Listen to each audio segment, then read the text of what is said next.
হিন্দু ধর্মের কিছু কিছু নিয়ম আছে যেগুলো মানতে হয়। আগামী রাস পূর্ণিমা হচ্ছে 10 তারিখে অঘ্রাণ মাসে, শুনবেন ভালো করে। এই রাস পূর্ণিমার দিনে আপনাদের কিছু কিছু কাজ আছে, খুব মাথায় রাখতে হবে, একটা একটা করে শুনবেন।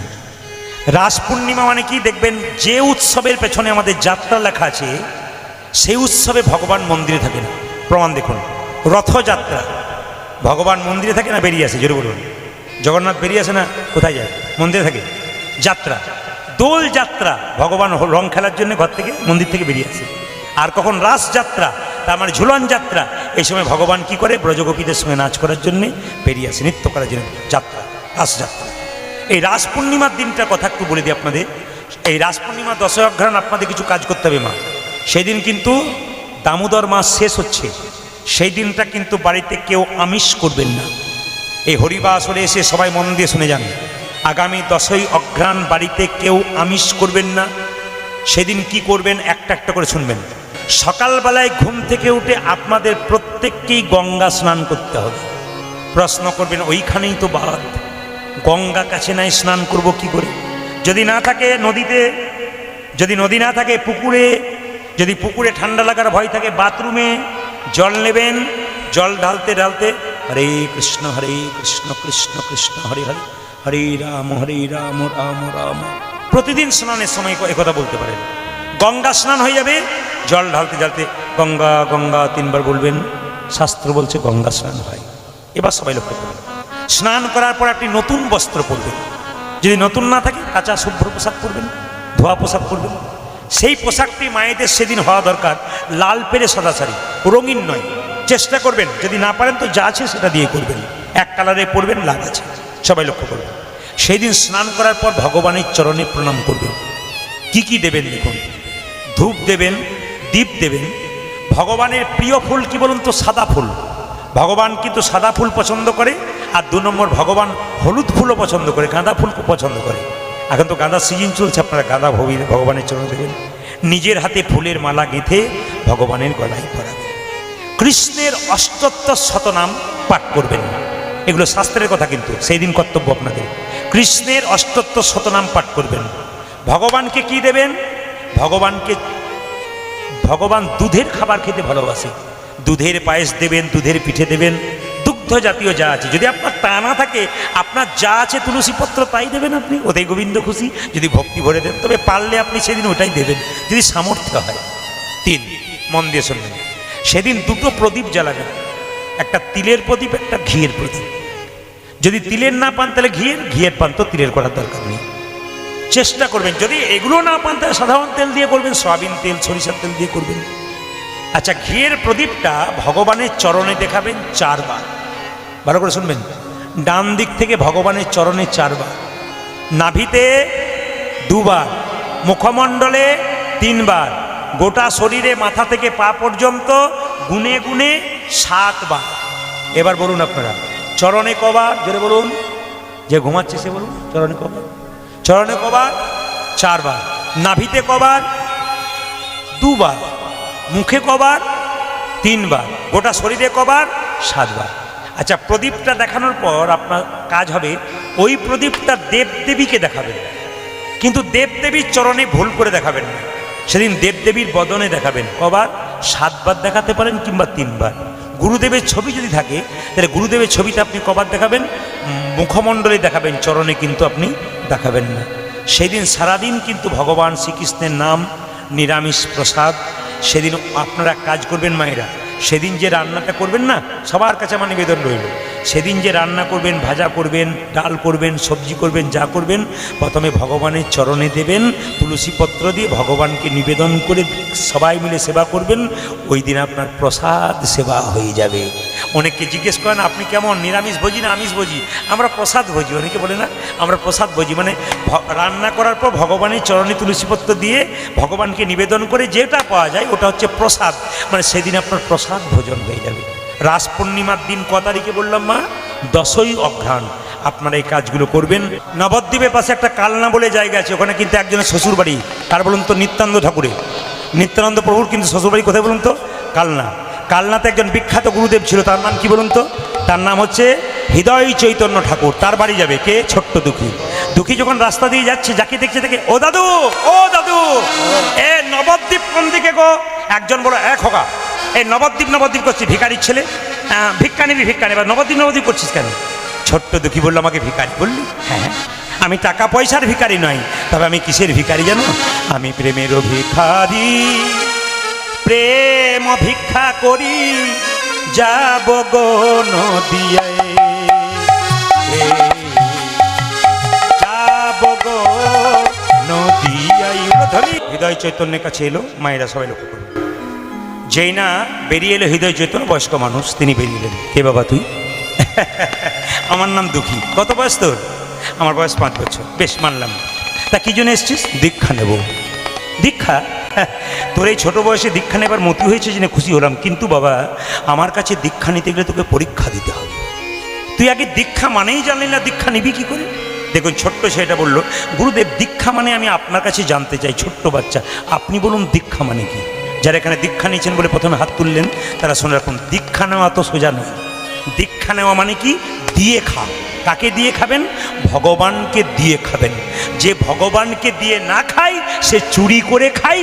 খাবারটা আপনার নয়, সমস্ত জগতের খাবার ভগবানের, আপনি পাচ্ছেন, আপনাকে দেওয়া হয়েছে। সরকার আপনাকে অনেক কিছু সাহায্য করছে, পিঁপড়েগুলোকে কি দিচ্ছে? পশু পাখিগুলোকে সরকার কি দিচ্ছে? তার জন্য তো ভগবান দিচ্ছেন। তাই জন্য আপনাদের কাছে নিবেদন রইল, গোবিন্দের সব কিছু তাকে না দিয়ে খেলে চুরি করে খাওয়া হয়। তাই যারা কীর্তন শুনছেন তাদের কাছে নিবেদন হইল, স্নান করার পর পবিত্রভাবে যটার সময় স্নান করবেন, গোবিন্দের চরণে তুলসী পত্র 2টো বাতাসা দিয়ে নিবেদন করে তারপর আপনি খাবেন। এখনো পর্যন্ত বাংলার ঘরে ঘরে প্রচুর মায়েরা আছে যারা সকালবেলায় স্নান করে ভগবানকে ধূপ দীপ দিয়ে গোবিন্দের চরণে তুলসী পত্র বাতাসা দিয়ে তারপর জলগ্রহণ করে। ওদের বাড়িগুলোতে খবর নিন, প্রত্যেকটা বাড়িতে কৃষ্ণ ভক্ত সন্তান, প্রত্যেকটা বাড়িতে শান্তি, অশান্তি নাই। মায়েরা আপনারা আচর পালন করতে পারেন, বাবারা পরিশ্রম করে টাকা রোজগার করে বাইরে যায়, আপনাদের দায়িত্ব কি বলুন তো? আপনারা ঘরের লক্ষ্মী, ঘরটাকে সুন্দর করে পরিচ্ছন্ন করে তৈরি করা আপনাদের কাজ। অনাচার করবেন না বাড়িতে। এখন সংসারে অনাচার হচ্ছে কীরকম বলুন তো? এখন মেয়েরা চটি পরে রান্নাঘরে রান্না করছে, ওটা অন্নপূর্ণার মন্দির রান্নাবাড়িটা, ওখানে চটি পরে ঢুকতে নাই। অনেক মেয়েরা বলে এটা তো রান্নাঘরের চটি, স্পেশাল রান্নাঘরের জন্য। অবাক হয়ে যায় কোন জায়গায় গেছে। আবার দেখবেন বিছানাতে বসে বসেই খাবার খাচ্ছে, মুড়ি খাচ্ছে, তরকারি মাখিয়ে খাচ্ছে, অনাচার সৃষ্টি করেছে। আচারে লক্ষ্মী, বিচারে পণ্ডিত। যার বাড়িতে আচার নাই লক্ষ্মী নাই, যার বাড়িতে অনাচার আছে লক্ষ্মী তার বাড়ি থেকে দূরে সরে গেছে। আচারে লক্ষ্মী, বিচারে পণ্ডিত। যার বাবার বিচার আছে, যার মায়ের বিচার আছে, পণ্ডিত সন্তানের জন্ম সে দিয়েছে। আর যার বিচার নাই তার জন্ম দেয়নি। বিদ্যাসাগরের মায়ের নাম কি মা? বিদ্যাসাগরের মায়ের নাম হচ্ছে ভগবতী দেবী। তিনি কিন্তু এমনি এমনি সাগরের জন্ম দিয়েছে, নদীর জন্ম নেই। কেন বলুন তো? বিচারটা ভালো। কীরকম বিচার? বিদ্যাসাগর কলকাতায় থাকে, মা ঠান্ডায় কষ্ট করে ছটফট করে কাঁপছে, বিদ্যাসাগর মহাশয় তার মায়ের জন্য একটা শাল এনে দিয়েছে। বিদ্যাসাগরের মা শালটা না নিয়ে বাক্সে ঢুকিয়ে দিয়েছে। জিজ্ঞেস করলো বিদ্যাসাগর মহাশয়, মা তুমি শালটা গায়ে নিলে না কেন? খোকারে তুই তো আমার জন্য শাল এনেছিস, পাড়া প্রতিবেশীর কত মা ঠান্ডায় কষ্ট করে থরথর করে কাঁপছে, আগে যেদিন তাদের জন্য চাদর আনবি সেই দিনে গ্রহণ করবো, নইলে গ্রহণ করবো না। বিচার যদি মায়ের সুন্দর না হয় তবে পণ্ডিত সন্তান কি কখনো জন্ম দিতে পারে? বাবার বিচার ভালো হবে, মায়ের বিচার ভালো হবে, তবে তো সন্তান ভালো হবে। মা সবাই লক্ষ্য করুন, ছোট্ট আপনাদের নিবেদন রাখি, এঁটো হাতে ফ্রিজ লাড়বেন না, এঁটো হাতে কোনো কিছু লাড়বেন না। জলের বোতল এঁটো হাতে লাড়ছে, আবার দেখবেন কুকুরকে কোলে নিয়ে খাবার খাচ্ছে। এই অনাচারগুলো করলে আপনাদের হাতে পিতৃপুরুষরা জলগ্রহণ করবে না, কোনো দেবদেবীকে জল দেবেন, ওনারা কিন্তু গ্রহণ করবেন না, কারণ আপনার আচার নাই। এই আচারগুলো সংসারে পালন করুন, কৃষ্ণ ভক্ত সন্তান জন্ম দেবেন। লক্ষ্য করুন মায়েরা, হৃদয় চৈতন্য বলল দীক্ষা মানে কি জানিস? দিয়ে খা। ভগবানকে দিয়ে খাবেন, যা পারবেন তাই দেবেন, আগে দেবেন তারপর খাবেন। কেউ আমিষ খান না, খবর পেলাম কেউ আমিষ খান না। বাবা কি সুন্দর 2-4 জন বলছে না আমরা, কিন্তু ভাই ফোটার দিনে যা চলছিল, দোল পূর্ণিমার দিনে, বাবা দোল পূর্ণিমার দিনে মহাপ্রভু এলো, আমাদের কিরকম সব ব্যাপার। ওই দিনে দেখবেন মাংসের দোকানে ভিড় বেশি। সবচেয়ে লজ্জার ব্যাপার, আমরা পূর্ণিমা অমাবস্যা মানি না, একাদশী মানি না। যে করছে করুক, আমার দরকার নাই। কিন্তু মুসলিম সমাজে যখন রোজা করে 1 থেকে একবারে 0 পর্যন্ত প্রত্যেকজন করছে। কেন? জানে ধর্ম পাকা। লজ্জা আমাদের ধর্ম নিয়ে ছিনিমিনি খেলা খেলি আমরা জানতে পাই না আমাদের ধর্মটা কি। তাই সবার কাছে নিবেদন রইল, মা যে যেখানে বাস করছেন মন দিয়ে শুনবেন। ছোট্ট দুঃখীকে জল আনতে গেছে গঙ্গায়, ওপার থেকে কতগুলো এই যে তোকে এদিকে ডাকছি, না তোকে নয়, দুঃখীকে ডাকছি। ওই পারে মেয়েগুলো, কি নাম রে তোর? আমার নাম দুঃখী। কোথায় এসছিস? হৃদয় চৈতন্যের কাছে। কি জন্য এসছিস? মন্ত্র নিতে। বলে বাড়ি ফিরে যা। বলে কেন? তোর মতো কত ছেলে এলো, খাটিয়ে খাটিয়ে মারলো, গরুর মতো খাটালো, মন্ত্রই দিল না, তোকেও দেবে না। তখন ছোট্ট দুঃখী বললো, ও তুমি আমার গুরুর বাইরে দেখলে, ভেতরটা দেখলে না। আসলে আমার গুরুটা কেমন জানো? নারকেলের মতো, ওপরটা শক্ত, ভেতরে শ্বাস জল আছে, তুমি দেখ। তখন মেয়েগুলো বলছে, দেখলি তো, বেশি বলা ভালো নয়। পরের ছেলে পরমানন্দ, যত উচ্ছন্নে যায় তত আনন্দ। যা উচ্ছন্নে যা। এই বলে ছোট্ট দুঃখী প্রত্যেক দিন কলসিতে করে জল আনতে আনতে একদিন কলসির ঘষা লেখে মাথায় দগদগে ঘা হয়ে গেল। ছোট্ট দুঃখী দেখলো, যদি ঘা দেখে দেয় গুরুদেব, তাহলে আর আমায় জল আনতে বলবে না, আমি তুলসী বাগান সেবা করতে পারবো না, আর গুরুমন্ত্র আমার হবে না, দীক্ষা হবে না। তাই ছোট্ট দুঃখী কি করলো, মা মাথায় একটা পাগড়ি বেঁধে টলতে টলতে গুরুর কাছে যাচ্ছে। গুরুদেব আমি কেমন করে ডাকবো প্রভু? ছোট্ট দুঃখী মাথায় কলসিটাকে নিয়ে গাইতে গাইতে গুরুদেবের বাড়িতে ঢুকছে। আমি কেমন করে ডাকবো হরি, বলো না জামাই, বলো না জামাই। আমি সাহস কম নয়, তোকে আমি জল আনতে বলেছিলাম ফাঁকা মাথায়, তুই মাথায় পাগড়ি বেঁধেছিস। গুরুদেব বলতে পারছে না, মাথায় পোকা হয়ে গেছে, টকটকে ঘা হয়ে গেছে। হ্যাঁ গুরুদেব, আমার মাথায় খুব ব্যথা হচ্ছে, পাগড়ি খোল। আমি খুলবো না। খুলবি না? তবে আমি খুলে দেবো। যে না গুরুদেব জোর করে খুলে দিয়েছে, অমনি দেখতে পেলো পোকা, দগদগে ঘা। আরে বাবা, এ কি তোর মাথায় পোকা, দগদগে ঘা? আগে বলিস নি কেন? আরে আমি যে তোর বাবা, আমি যে তোর মা, বাবা মাকে ছেড়ে আমার কাছে এসছিস, গুরু যে বাবা, গুরু যে মা, গুরু যে সব, তুই আমায় বললি না কেন? আমি ওকে বললে আমি চিকিৎসক দেখে তোকে আমি চিকিৎসা করাতাম। ছোট্ট দুঃখী বলল, শোনো গুরুদেব, আমি যদি তোমায় বলতাম মাথাতে ঘা হয়েছে, তুমি না হয় কবিরাজ দেখে আমার চিকিৎসা করাতে। চিকিৎসক আমায় মলম মেখে শুয়ে থাকতে বলতো, কিন্তু আমি যে কৃষ্ণ সেবায় বঞ্চিত হতাম। কৃষ্ণ সেবায় বঞ্চিত হতাম। ছোট্ট দুঃখীকে ধরে হৃদয় চৈতন্য বলল, ওরে বাবা তুই এত ভক্ত? মায়েরা সবাই লক্ষ্য করবেন। ছোট্ট দুঃখীকে বলল, তোকে আমি মন্ত্র দেবো, তার আগে বল তুই মন্ত্র নিবি? হ্যাঁ বাবা নিব।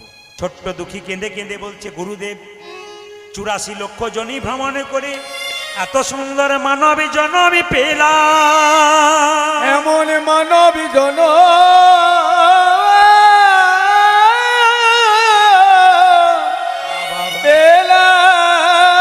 মায়েরা আমি অঙ্কতে কাঁচা একটু গুনে নেবেন। 84 লক্ষর মধ্যে 20 লক্ষ বার গাছ গাছরা রূপে জন্ম নিলাম। কত রকমের গাছ হতে হতে যেদিন তুলসী বৃক্ষ রূপে জন্ম নিলাম। আমি জনম নিলাম। যেদিন তুলসীর পাতা গোবিন্দের সেবাই লাগিল, যেদিন তুলসীর ডালে ভক্তরা কণ্ঠে মালা করে পড়ল, মালা করে ধারণ করিল, সেদিন আমার গাছ জন্ম থেকে মুক্তি হয়ে গেল। গাছ জনমি হইতে মুক্তি হয়ে গেল। কত বললাম? 20 লক্ষ। 84 লক্ষ গুনবেন। 9 লক্ষ বার জলে জন্ম নিতে নিতে কত রকমের মাছ কাঁকড়া হতে হতে যেদিন শঙ্খ রূপে আমি জন্ম নিলাম, যেদিন শঙ্খ রূপে জনম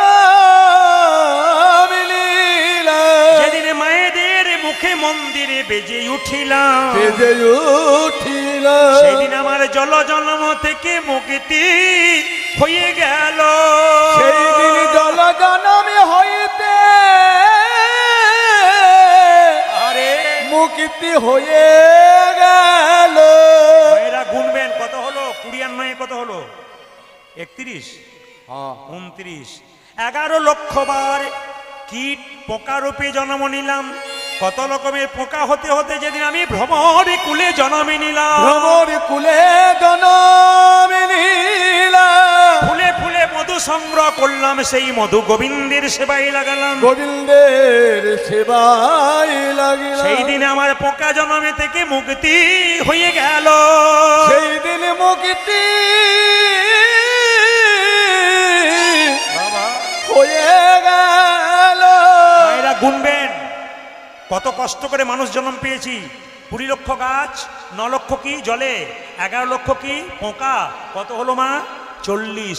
30 লক্ষ বার পশু কুলে জন্মে নিলাম। পশু কুলে জনম নীলা, ছাগল গরু ভেড়া বাঘি হরিণ হতে হতে যেদিনে ভাগ্যবতী গাভী কুলে জন্ম নিল। যেদিন ভাগ্যবতী বাঘী কুলে জনম নীলা, যেদিনে গাভীর চামড়া দিয়ে মহাপ্রভুর শ্রীকল তৈরি হলো। শিখল তৈরি হলো, যেদিনে গাভীর দুগ্ধ দিয়ে গোবিন্দের সেবা হলো। সেবা হলো। সেদিনে আমার পশু জন্মে থেকে মুক্তি হয়ে গেল। সেই দিন পশু জনম হইতে আমাদের মুক্তি হয়ে গেল। মায়েরা সবাই তাকাবেন, কত হলো বলুন তো, গুনুন কত হলো? 70। 10 লক্ষ বার পক্ষী কুলে জন্মে নিলাম। পক্ষী কুলে কত রকমের পাখি হতে হতে যেদিনে ময়ূর কুলে আমার জন্ম হলো। ময়ূর কুলে জনম হলো। ভগবান কৃপা করে যেদিনে ময়ূর পুচ্ছ আমার মাথায় ভগবানের মাথায় নিল, পাখি জন্মে থেকে মুক্তি হয়ে গেল। কত হলো মা? কত হলো? 80। 4 লক্ষ বানরা, বানর কুলে জন্ম নিতে যেদিন রাম ভক্ত হনুমান হয়ে গেল। রাম ভক্ত হনুমান হয়ে গেল। মায়েরা এদিকে তাকান, মানুষ কুলে জন্ম নিয়ে আমরা যা করতে পারলাম না, হনুমান তা করলো। কি করলো বলুন তো? যখন সীতাকে উদ্ধার করলো হনুমান, তখন সীতা মা কি করলো? হনুমানকে একটা মতির মালা দিল। তাকাবেন, হনুমানকে একটা মতির মালা দিল। হনুমান মতির মালাটা নিয়ে কি করলো? প্রথমে কপালে ঠেকালো, কানে ঠেকালো, কানে সুখ দেখালো, চোখে ঠেকালো, নাক দিয়ে শুকে দেখলো, জিভ দিয়ে চেটে চেটে দেখলো, দাঁত দিয়ে কেটে কেটে 64 টুকরো করলো। 64 করলো কেন? 65 করলো না, 63 করলো, 64 কেন করলো? একটাই কারণ, কি? 64 করলো, 64 মহান্ত রূপে জন্ম নিল এই 64 টুকরো। মায়েরা সবাই লক্ষ্য করুন, সঙ্গে সঙ্গে লক্ষণ বলল সীতাকে, মা তুমি এ কি করলে? বানরে সপিলে মতি, মতিতে তার নাইকো মতি, অনাসে কাটে তারে গন্তে, শিশু মানে না দেবতায়, মানুষ তারে পুজে জ্ঞানবন্তে। আচ্ছা, অতুল্য ধন তুলসীরে, তুমি যারে তুলসীরে, কুকুরেকে তার মন্য রাখে। হ্যাঁ গো, তুলসীর মালা গোবিন্দ ভগবান চরণে দেওয়া হয়, তুলসী পাতা দেওয়া হয়, ভক্ত পরে সেই তুলসী গাছে কি করে না, কুকুরে প্রস্রাব করে দেয়। কুকুরের কি জ্ঞান আছে? কুকুরের সঙ্গে তুলনা করলো কাকে? হনুমানকে। বারবার যখন অপমান করছে, তখন সঙ্গে সঙ্গে লক্ষণ বলছে, আরে হনু, মায়ের দেওয়া মালাকে তুই দাঁত দিয়ে কেটে দিলি, তোর লজ্জা করে না? সীতা বলল, সত্যি ঠিক বলেছে লক্ষণ, তুই আমার মালাকে নিয়ে তুই দাঁত দিয়ে কেটে দিলি। হনুমান রাগলো না, তিনি বৈষ্ণবের ওপরে হনুমান, তিনি ঠান্ডা মাথায় বললেন, মাগো মাগো, আমি কি কোনোদিন তোমার মালাকে অপমান করতে পারি? অপমান করিতে পারি। এই মালা তো যেমন তেমন মালা নয়, যেমন তেমন মালা আমার সীতা মায়ের দেওয়া প্রেমের মালা, মায়ের দেওয়া প্রেমের মালা, আমার সীতা মায়ের দেওয়া ভালোবাসার মালা, ভালোবাসার মালা। এই মালা কি কোনোদিন আমি অপমান করতে পারি? ওগো মাগো, কোনদিন অপমান করিতে পারি? মায়েরা তাকান তাকান তাকান, এ মালা প্রথমে কপালে ঠেকালাম কেন জানো? প্রথমে মা সীতাকে প্রণাম করলাম, কানে ঠেকালাম কেন জানো? এই মালাতে রাম নাম শোনা যায় কিনা দেখলাম। চোখে ঠেকালাম কেন জানো? কেন জানো? এই মালাতে রাম দেখা যায় কিনা একবার দেখলাম।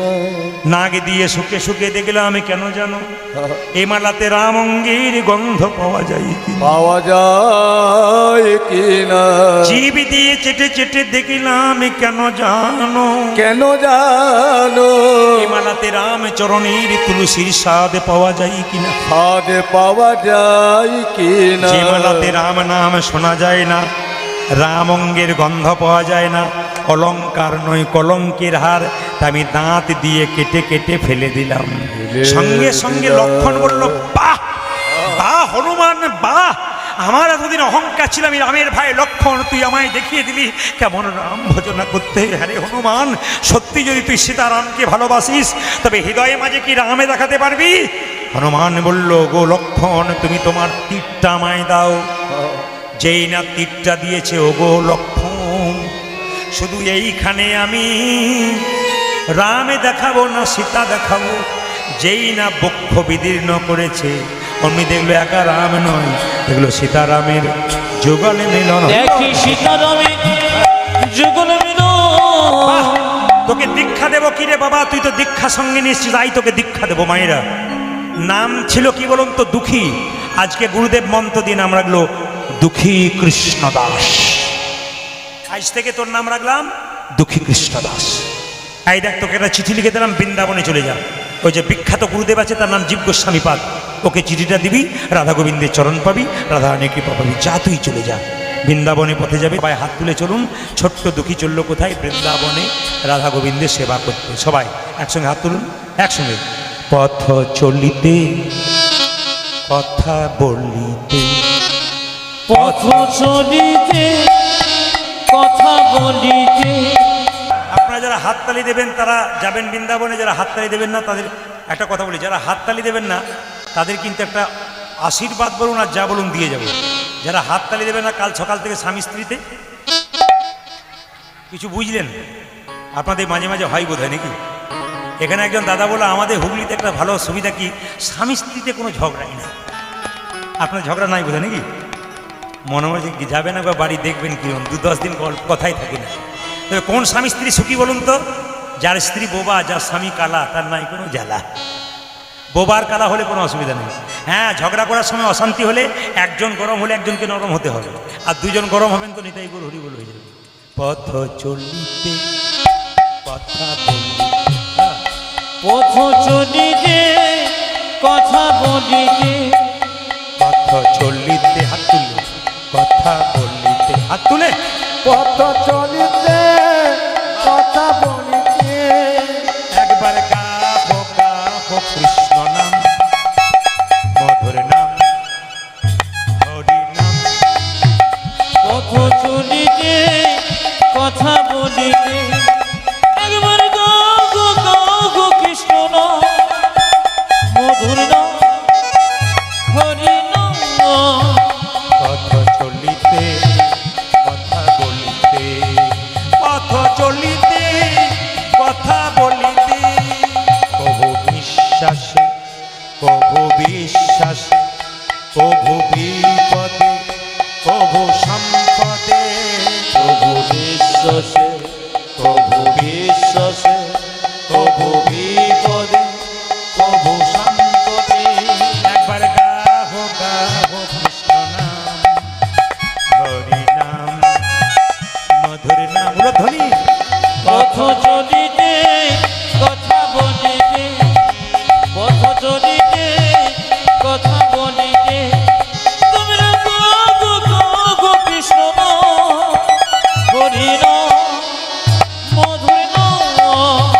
পথ চলিতে কথা বলিতে তোমরা গাবো গাবো কৃষ্ণ হরি নাম মধুর নাম শানে মুখে আধার রাত্রি তুমি যে গো পথ যাত্রী আজ শনি মুখে আধার রাত্রি তুমি যে গো পথ যাত্রী শানে মুখে আধার রাত্রি তুমি যে গো পথ যাত্রী পূজা যে সন মুখে রাত্রি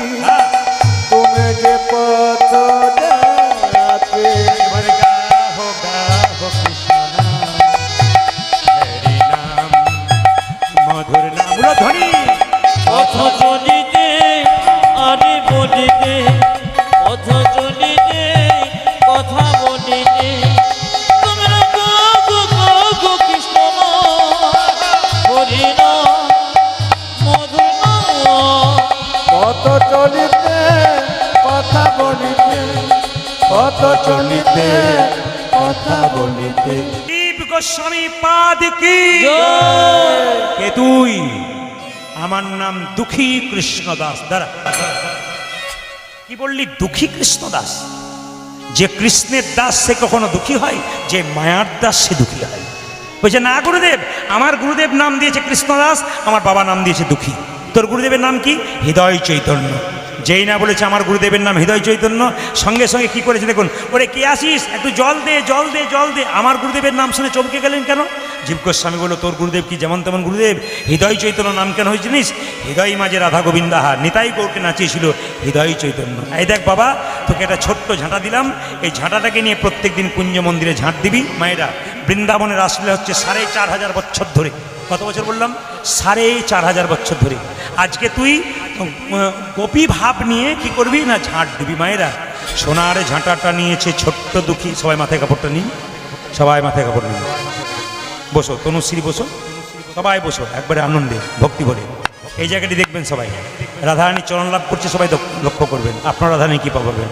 ছোট্ট দুঃখী সোনার ঝাঁটাটাকে হাতে নিয়ে বলছে, ওগো সোনার ঝাঁটা, তুমি প্রতিদিনই কুঞ্জ মন্দিরে রাধা গোবিন্দের চরণে ধুলা ঝাঁট দিয়েছ, আমার ভাগ্যে হয় নাই, তোমায় আমি মাথায় ঠেকালাম, তুমি আমায় আশীর্বাদ করো সোনার ঝাঁটা গো, ঝাঁটা গো, আমি যেন রাধারানীর চরণে লাভ করতে পারি। লাভ করিতে মায়েরা ঝাঁট পারি। দিচ্ছে কুঞ্জ মন্দিরে, হরে কৃষ্ণ, ঝাঁট দিচ্ছে কুঞ্জ মন্দিরে। সবাই উলুধ্বনি দেবেন, জয় রাধা শ্যামী জয়, জয় গিরিধর। আজ জয় রাধা স্বামী জয় জয় গিরিধারী। এরা আমার দিকে তাকান। ঝাঁট দিতে দিতে কুঞ্জ মন্দিরে একটা নূপুর পেয়েছে। এমন নূপুরের ঝকঝকে আলো গোটা কুঞ্জ মন্দির আলো করে দিয়েছে। সবাই তাকাবেন। কৃষ্ণদাস মনে মনে ভাবছে, নূপুরটা যার বটে আমি তাকে দিয়ে দেবো, কিন্তু আমি চিনব কি করে?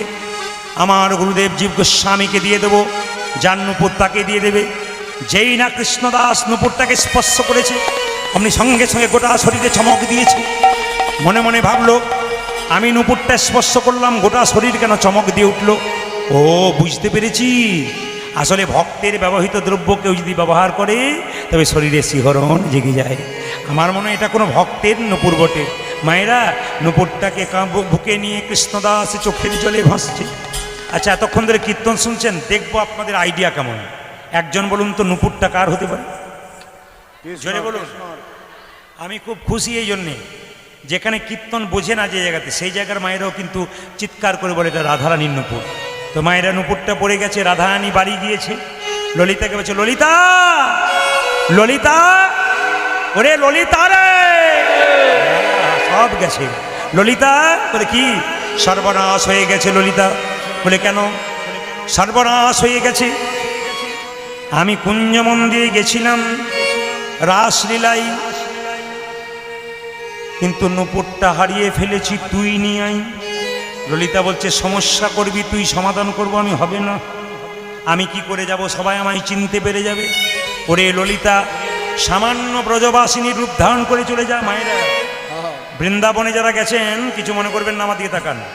বৃন্দাবনে যারা গেছেন তারা দেখবেন ব্রজগোপীরা কিন্তু মাথায় কাপড়টা এরকম করে নেয়, হ্যাঁ হ্যাঁ, এরকম সামনে দেখতে পায়, শুধু সামনে, সাইডগুলো দেখতে পায় না, মানে কেউ যেন চিনতে না পারে ব্রজগোপী কখন চলে যাচ্ছে কেউ বুঝতে পারে না। ওখানকার কিন্তু মেয়েরা কিন্তু কাপড়টা এরকম করে নেয়। এটা আমাদের কাপড় কেমন নেই বলবো না, বাদ দিয়ে দেবো না, বাদ দিয়ে দিই, বলার দরকার নেই, কী দরকার। আবার মায়েরা শেষে বলবে সব কিছু ভালো করলেন, আমাদের দিয়ে গেলেন না, দিয়ে যায়নি, আপনাদের এখানে সব ভালো। আমার মায়ের মা বেঁচেছিল মাথার কাপড় এখানে, আমার মা বেঁচেছিলেন কত প্রায় 80 বছরের দিকে মাথার কাপড় এইখানটাতে। আমার কাকিমা বেঁচে আছেন 65 বছর। সত্যি সত্যি খোঁপা মানে বাম্পার পর্যন্ত এলো। এখন যারা বাড়িতে এসছে বাম্পার টাম্পার নেই, হাইওয়ে রোড হয়ে গেছে। আগে দেখবেন ভাসুর দেখলে মেয়েরা পর্দা নিত, এখন আর পর্দা নাই না। কেন নাই না? যেদিন থেকে ভাসুর হলো বর্দা সেদিন থেকে সরে গেল পর্দা, বর্দা যেদিন থেকে হলো পর্দা সেদিন সরে গেল না। যত দিন যাচ্ছে অধপতন আমাদের আসছে, মাথায় কাপড় আর নেই। তো সবাই লক্ষ্য করো মায়েরা, ললিতা বলছে তাহলে আমি যাচ্ছি কিভাবে ব্রজগোপিনীর ধারণ করে, রাধা কৃষ্ণ নামে লইয়া ললিতা চলে। আর রাধা কৃষ্ণের নাম লইয়া ললিতা চলে, রাধা কৃষ্ণ নামে লইয়া ললিতা চলে যাওয়া ধ্বনি। বাবা।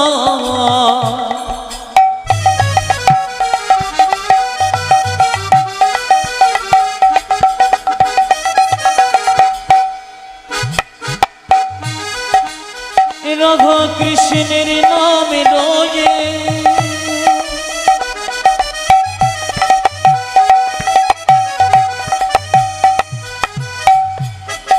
ললিতা চলে যা,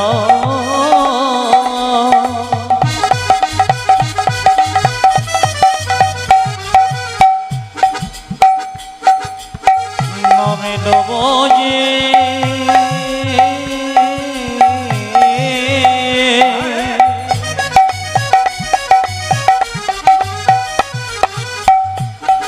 চলে যা। আমার রাধা কৃষ্ণের নাম লইয়া ললিতা চলে, রাধা কৃষ্ণ নামে লইয়া ললিতা চলে। ওই আমার রাধা কৃষ্ণ নামে লইয়া ললিতা চলে। কুঞ্জ মাঝে কৃষ্ণ দাস ভাসে নয়ন জলে গো। আমার কুঞ্জ মাঝে কৃষ্ণ দাস ভাসে নয়ন জলে গো। কুঞ্জ মাঝে কৃষ্ণ দাস ভাসে নয়ন জলে গো। ওই যে কুঞ্জ মাঝে কৃষ্ণ দাস ভাসে নয়ন জলে গো। রাধা কৃষ্ণ নামে লইয়া ললিতা চলে। কই রে রাধা